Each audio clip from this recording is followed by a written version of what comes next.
El cristianismo protestante. El cristianismo empezó entre un pequeño número de judíos. En el libro de los Hechos de los Apóstoles, capítulo 1, versículo 15, se mencionan cerca de 120. En el siglo III el cristianismo creció hasta convertirse en la congregación dominante en el norte del mundo mediterráneo. Esta sección examinará aquellos primeros 300 años. En la Iglesia, después de las primeras autoridades de carácter carismático en forma de apóstoles, al desaparecer estos, emergen en las comunidades cristianas las estructuras jerárquicas que se asemejan a las de las sociedades de donde proceden. Se distinguen dos bloques. Primero, en las comunidades de origen hebreo se estableció un gobierno colegial de ancianos o presbíteros que seguían la tradición judía procedentes de las familias más importantes o de las sinagogas. Esta colegiación estaba a su vez precedida por otro anciano que en tiempos anteriores en Jerusalén llegó a ser Santiago, el hermano de Jesús. Segundo, en las comunidades de mayoría gentil, la iglesia era gobernada por un colegio de obispos, episcopio y diáconos. Las figuras de los obispos como prototipos de autoridad y supervisores de la población cristiana urbana son los encargados de la administración, perferos y gestores, mientras que los diáconos son los servidores y siervos. Esta doble estructura jerárquica inicial del cristianismo fue tendiendo lentamente a la unificación de todas las iglesias, fusionándose en los obispos y los presbíteros, aunque por un tiempo se les denominará indistintamente. Principales características. Dogmatismo. La religión se distingue por un dogmatismo religioso que establece la Trinidad de la deidad de Cristo, pues se le reconoce la cualidad humana, la cualidad de Dios, y se le establece una Trinidad en la que Dios, Padre, Hijo y Espíritu Santo son el mismo ente, pero divino, en tres presencias místicas. Dualidad humana divina de Cristo. Cristo se reconoce como el único, pero que cumplía con todas las cualidades y sentimientos humanos, pues dogmáticamente se dice que Cristo se hizo igual a los hombres. Religión. El cristianismo es una filosofía religiosa mesiánica que se funda con prosperidad a la muerte de Jesús por sus seguidores. Se basa en dogmas de fe, en donde lo que se dice no puede ni debe ser cambiado como verdad absoluta. Veracidad. El cristianismo, como dijimos, es meramente dogmático, pero existen rastros históricos, científicos, que alcanzan a demostrar por lo menos su existencia de un Mesías en tiempos históricos correspondientes a la época. Variedad. Como dijimos, el cristianismo no solo es relativo a los católicos, apostólicos y romanos, pues existen un número elevado de sectas. Cristo es el punto neutral de toda la religión cristiana, sin él no existiría nada y se encuentra envuelto en un cúmulo de mitos y dogmas.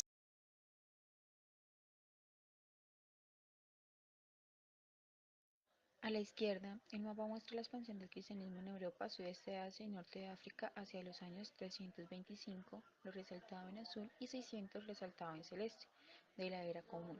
A la derecha, el mapa señala en violeta los países en los que la mayoría de la población profesa el cristianismo en la actualidad. El cristianismo ha heredado el judaísmo, no solamente la concepción lineal del tiempo segmentado que se repite, pero igualmente impresionante relato sobre la creación del mundo. Este relato no es otro que el Génesis. ¿Y qué es lo que nos cuenta el Génesis?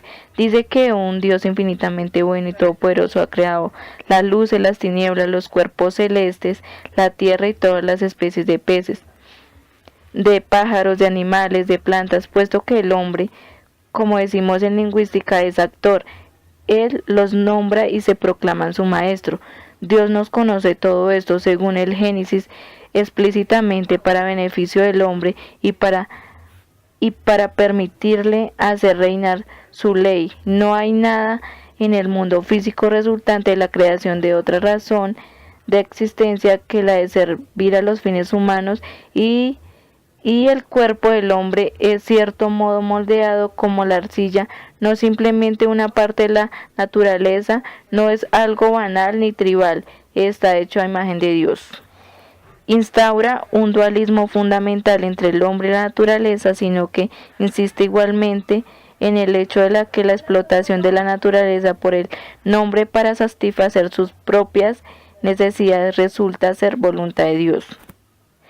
Las consecuencias de la Reforma Protestante tuvieron como protagonista el movimiento religioso encabezado por Martín Lutero en 1517, el cual dio lugar a una división teológica entre los católicos romanos y los protestantes.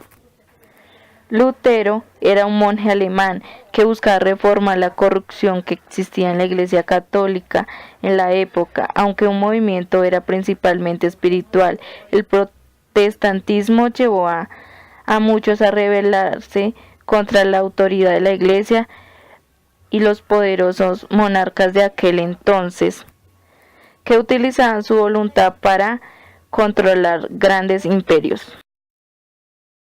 La Reforma produjo un impacto sobre el pensamiento religioso y filosófico, sobre todo debido a la insatisfacción con la Iglesia Católica de la época, que fue una autoridad preeminente en Europa en los años 1500. Martín Lutero afirmaba que la autoridad venía de la Biblia y no de la Iglesia Católica o el Papa.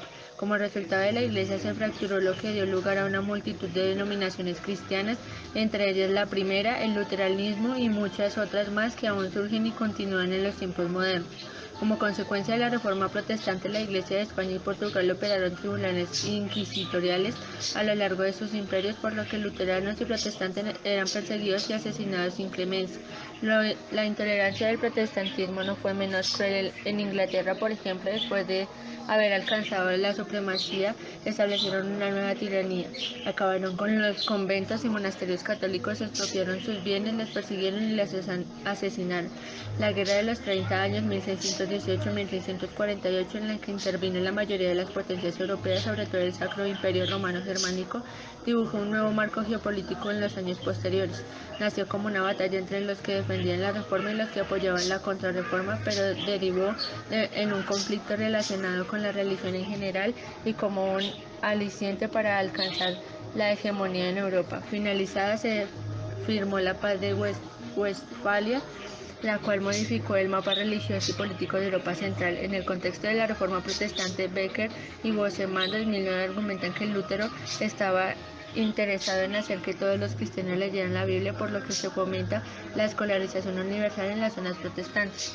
Si bien hay muchas razones para esperar que las ciudades y los estados protestantes hayan sido económicamente más dinámicos durante los últimos siglos, por su ética, su trabajo, su actitud hacia los negocios y su aliento a la alfabetización, el presente documento considera que no existe un efecto de las denominaciones religiosas como un indicador probable de desarrollo económico.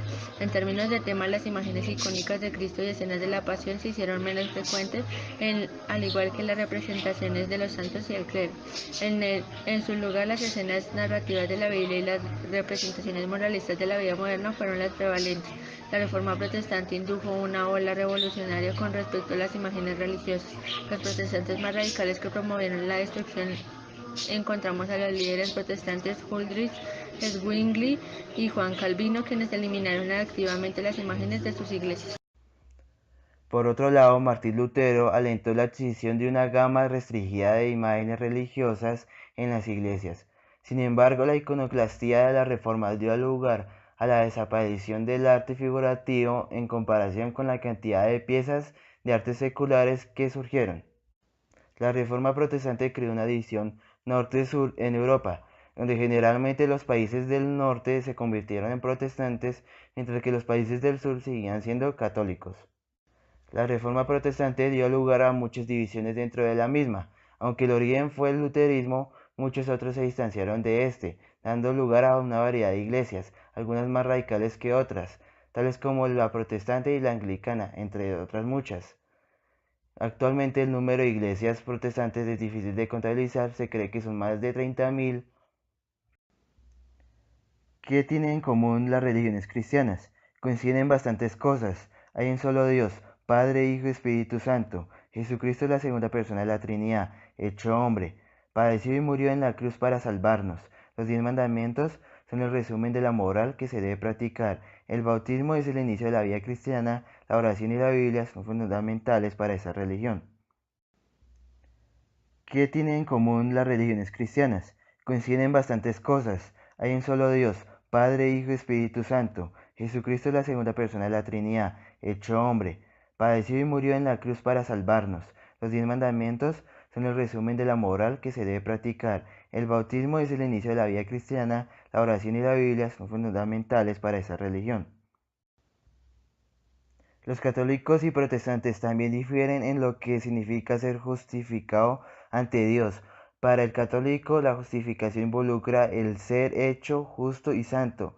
Ellos creen que la fe en Cristo es solo el principio de la salvación y que el individuo debe construir sobre ello las buenas obras, porque el hombre tiene que merecer la gracia de la justificación de Dios y la salvación eterna. Desde luego, esta opinión de la justificación contradice la clara enseñanza de las Escrituras de la Biblia.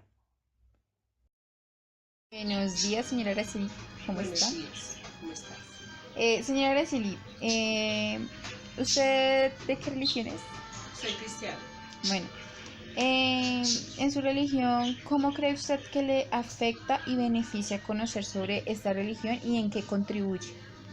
Bueno, que me afecta y que si no hago correctamente lo que he aprendido, puede afectar hasta mi tercera generación, mis hijas, mis nietos y mi vida como ser, o sea, a mí como ser humano. ¿En qué me beneficia? En que he podido descansar en Dios y poder perdonar a las personas que me hicieron daño, dejar mis cargas a Dios y vivir una vida más tranquila y conocer el amor de Cristo. ¿En qué aporta la sociedad? En que quisiera poder ayudar a la juventud, porque yo sé que la mayoría de los seres humanos, sobre todo los jóvenes, buscan llenar esa falta de amor de Dios con cosas como los vicios, el trago y la rebeldía. Muchas gracias, señora Araceli. Bueno.